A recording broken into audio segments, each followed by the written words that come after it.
As you probably guessed, Ataveira and Bonayel and the others that I've mentioned are not the only Taino gods or ancestral spirits.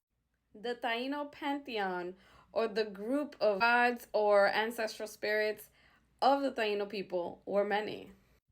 Let me introduce to you some of the other gods and the myths or legends associated with them. Atabe had a son. His name was Yucahu, Bagua, Maurocoti, and he probably had many more names that have been lost to us.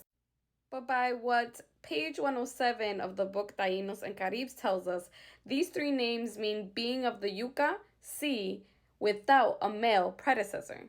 Pane writes about this deity or this god ancestral spirit. He is in heaven and is immortal, and no one can see him. And he has a mother, but he has no beginning. His mother is called Atabe. From the book Tales of the Taino Gods, How the Caribbean Sea Was Born, we get the idea that Yucahu was the god who created the universe, and he also gave spirit to all living things. It was believed that at the beginning of time, only the gods inhabited the earth, and there were no other beings. And as we know, there were many Taino tribes, so we have different names for different beings that seem to have the same qualities. We also know of the supreme spirit called Jaja, which means 2 times the spirit. It is believed that with time, Yucahu was actually transformed into Jaja in the legends. It is said about Jaja that he was the first being, he had no beginning and no end, he lives in heaven and is immortal, no one can see him, he has a mother, but he has no beginning. So it sounds very similar to Yucahu. It could also be explained that with time, as the Tainos became more dependent on Yucca, they then transformed that need into a god. Similar how in other indigenous populations, their food source became one of their gods. Jaja is one of the protagonists of one of the most renowned Taino legends. In this legend, we learned how the Caribbean Sea was made. Jaja wasn't alone on the earth. He had a son. Jajael in itself means son of Jaja.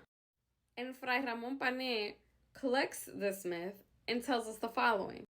Jajael became jealous of his father, and he wanted to unalive him. Jaja then banished his son, and he went into exile for 4 months. When Jajael came back, Jaja unalived his son. He then gathered his son's bones and put it, as Pané says, en una calabaza, or in a gourd. Colon himself describes this practice. He was the first European to see bones in gourds. And even he and his crewmates all concluded, and Fray Bartolomé de las Casas also said that whoever was in these gourds had to be someone very important. Yaya's wife then approaches him one day and says, "I want to see our son." She was so happy that Jaja allowed her to take down the gourd, and she flipped it over, spilling the bones. But along with the bones came out a raging sea filled with all kinds of fish, big and small. Seeing that the bones of their son had turned into fish, they then proceeded to eat them. What the legend tells us, they returned what was left of the fish back into the gourd and hung it again. Several days passed, and Jaja went out to his conuco, or his garden, and while he was away, quadruplets came to his house.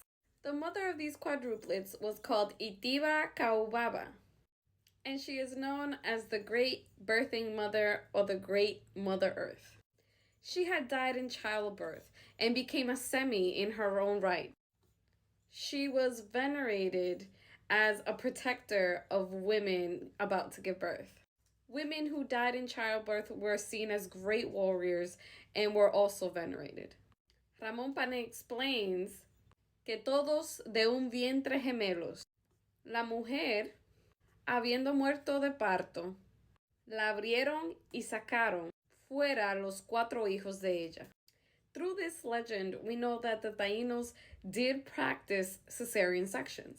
It seems like they did it after the mother died, but they made an attempt to save a child's life. In the legend, we hear that of the four brothers, one of them was sarnoso, which we now know was syphilis. When these four twins arrived at Jaja's house, o su bohío, none of them had the courage to lower the gourd with Jajal's bones, except for Deminan Caracaracol. He lowered it and found that it was full of fish, and they started eating. O como dice Ramon Pané, se hartaron de peces. But as they ate, they were very attentive. They realized that Jaja was coming back home. And in their hurry to put the gourd back up on the ceiling, that they dropped it on the ground and it exploded. It broke into hundreds of pieces, releasing the Caribbean Sea.